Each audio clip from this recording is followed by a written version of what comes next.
Hey guys, welcome to the first official episode of To See or Not to See. Our intention is with this program is for it to be an interactive show. I'm going to pass it over to Tenny, and he's going to explain a little more in detail what we're doing. Thank you, Tally. We're going to choose three movies none of us have ever seen. Then we're going to preview these movies. We're going to narrow it down to one. We're going to watch it, and then at a later date, we're going to come back and we're going to talk about it. In the meantime, I'm going to pass it to Jimmy, who's going to tell you about how we are going to vote for the one movie. All right, thank you, Tenny. With our voting, we're going to have the top film we pick, it'll be worth 3 points. And for our second choice, it'll be worth 2. And for our third choice, it'll be worth 1. So we're going to tally all of those together, and hopefully we'll have our top choice, and that'll be one we'll review. However, there might be a chance we're going to have a tie. So with that, we'll discuss amongst ourselves and kind of figure out which one we're going to, persuade each other on which we want to review, and then go from there. First film we are going to discuss is The Love Bug, made in 1969, or at least released in 1969. So how Disney Plus describes it, he is the star who provides the most laughs per gallon. He's Herbie, the lovable car with a mind of his own. Dean Jones, Michelle Lee, and Buddy Hackett join Herbie in this revved up comedy classic. Jones plays down-on-his-luck race car driver Jim Douglas, who reluctantly teams up with the little machine. When Douglas thinks his sudden winning streak is due to his skill, not Herbie's, he finally realizes the car's worth when a sneaky rival plots to steal Herbie for himself. So a little warning here that it contains tobacco depictions. In the trailer, it described Herbie is the soul bug of the love generation. So, And a little machine. a little machine. So, initial thoughts? Trailer was kind of long, actually. It was like 3 minutes. But it looks good. I think it looks, I've seen those Herbie movies. That's what it's from, right? Yeah.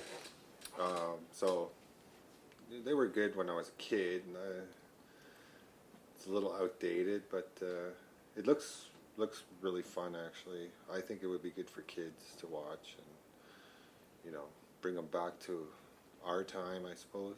Not really old. No, you're from I was a part of the love generation. I was a product of the love generation. So, with my, I guess my first, I don't know, looking at the trailer, I thought it would look pretty, pretty corny, but it's kind of like that's how the films are back in your generation. No, back when those older films when they had them, because I used to watch all those old Disney films, and as corny as they may be, you get a good kick out of them, and that's when things weren't as serious and whatnot, and I think it looks corny, but it looked like it could be really funny. I know I watched some of the older ones, not sure which ones when I was younger, when my parents would just put on whatever Disney movie. It's a product of its time because it's in the 60s, and really in the trailer they have all those different hippies and whatnot in there, and it kind of gets a little deep on that one little scene, but it's supposed to be funny, and so I think it'll be interesting to see. I don't know much of Dean Jones's work. I mean, I tried to look him up on IMDb, and a lot of these actors that show up on IMDb, they're they've done a lot of the same TV stuff. This is classic TV, The Love Boat, Chips. So a lot of these live action Disney movies that were put out back in the 60s and 70s, it seems like they just had this stable of actors that they choose from. And it does have Michelle Lee in it, though. At first, like when I saw the trailer, I saw Michelle Lee. I was like, man, she looks really familiar. I don't know what she's from. And then I figured it out later. And speaking of classic TV shows, I guess she was in Knots Landing. Ooh, yeah. I remember my mom used to watch Knots Landing, and I hated it. You know, it was like those late night, well, not late night, but primetime dramas. I remember there was like Dallas, Hill Street Blues. Falcon Crest, you know, like these are all 80s. Jefferson. The Jeffersons. That was more of a comedy. Oh yeah. Okay. Yeah, Michelle Lee was in Knots Landing, so that's what I know her from. I think I might pick this movie because, you know, this might be my top choice. So my segment is the title of the film is The Cat from Outer Space. So this film was made in 1978. It's rated G. The director is Norman Tokar. I have no idea who that is. It stars Ken Berry, Sandy Duncan, Harry Morgan, Roddy McDowell, McLean Stevenson, and Jesse White. So out of those two, I think Harry Morgan and Roddy McDowell, or is it McLean Stevenson, were on MASH? McLean Stevenson. McLean Stevenson. So there's two familiar faces when we were watching the preview. So it's a UFO captained by a cat-like extraterrestrial is intercepted by the U.S. military. The spacecraft's feline pilot, who goes by the human name Jake, reveals to his captors that he must locate a substance called ORG-12 to restore his battered spacecraft and reunite with his mothership. With help from scientist Frank Wilson, Jake figures out the Earth equivalent of ORG-12, gold, and then activates his caller's technological capabilities to help retrieve it.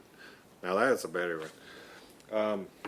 I think this movie is great. It's like, because there's a cat in it, right? It checks all your boxes. It checks all my litter boxes. What do you guys think? I mean, you know, obviously I'm biased about it. It's a cat from outer space. It's a cat. I was excited to see Harry Morgan and McLean Stevenson. I mean, like, you watch MASH. If you're a fan of MASH, you know, there's Colonel Blake or there's Colonel Potter. You never see the two together.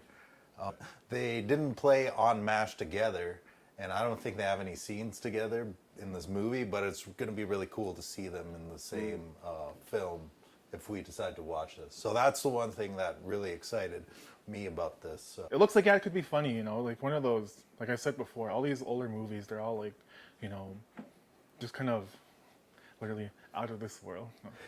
No, they're really corny, like all these, like, kind of like, you see like the jokes and everything, and like of course, you know, it's a cat from space, and so, but I think if, like, especially, you know, if you really love cats like Tenny, you know, it's obviously going to be his #1 choice, checking that off. But I think it might be something, you know, just to sit there and, you know, just to kind of, you know, turn off your brain, just kind of watch and just take it in and laugh. And I'm not sure if it's going to be my top choice, but I think it's something to be interesting to see, especially when how they're going to show the cat doing all his little, I don't know, alien powers to do different stuff. Because in the trailer you see it and it looks kind of like, I don't know, you kind of roll your eyes at it, but at the same time, you know, they're working with, you know, the special effects they have back then, and so I guess it'll be interesting to see. Alright, so I have the pleasure of talking about Dumbo, not the old cartoon, but the remake that was recently released. It was released in 2019, and the film is about 2 hours long. It's 156 minutes. It's rated PG, and it's by the director Tim Burton. And in this film, it has Colin Farrell, Michael Keaton, Danny DeVito, Eva Green, Alan Arkin, and Nico Parker. They're the ones who star in this live-action remake.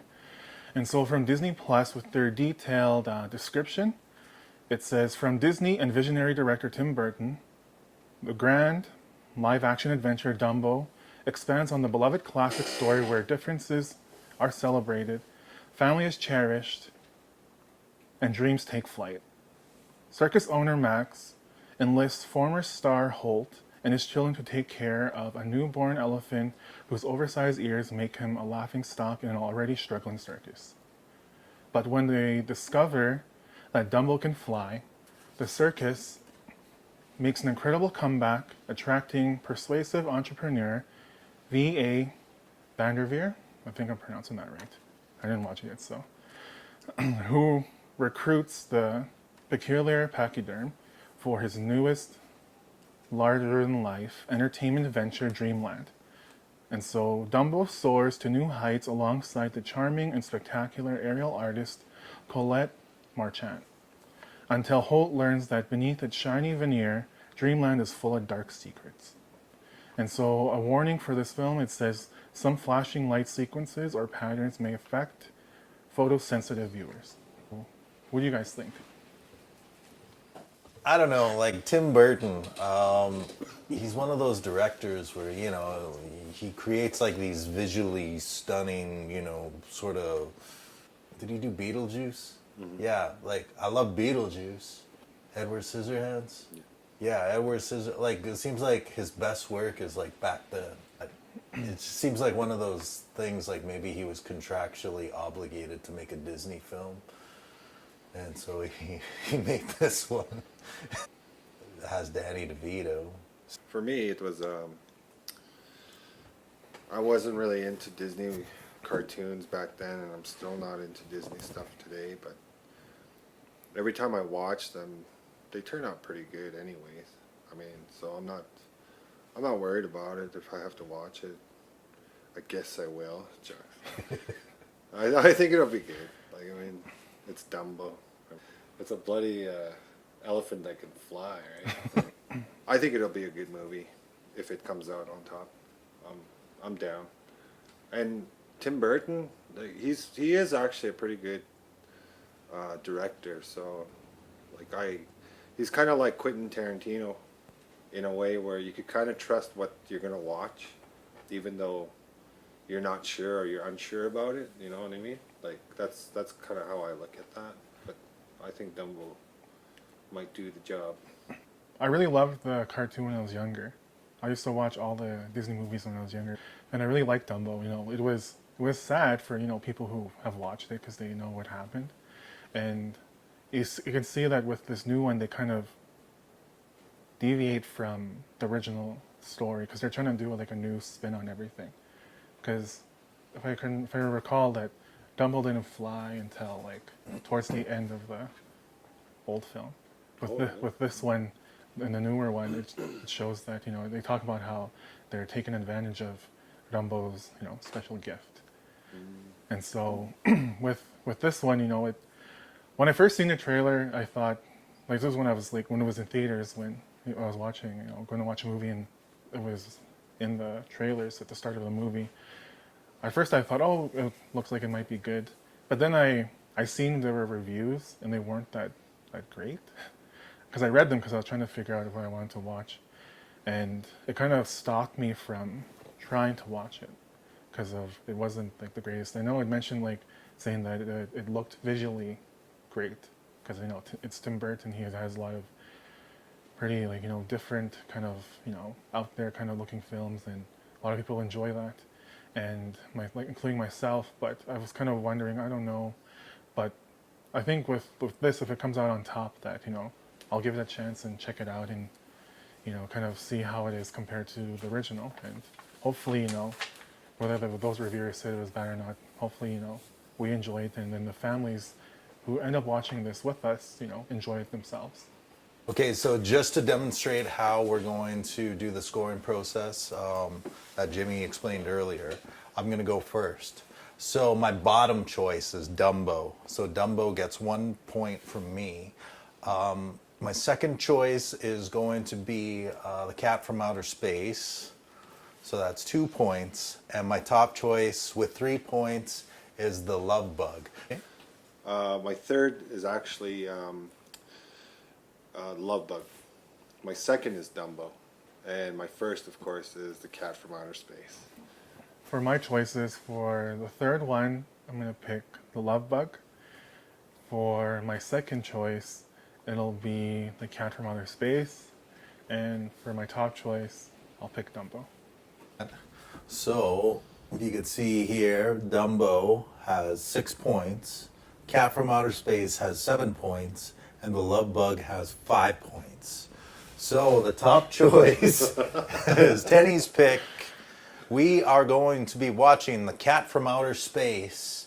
So we look forward to bringing you a review. We're going to make a second part of this video that we will release a week later. So that will give you a week to watch this film with us and, you know, add your comments and whatever. So thank you if you watched this far. It's kind of a long video. But yeah, looking forward to it. So from all of us here at To See or Not to See, See you later. see you later.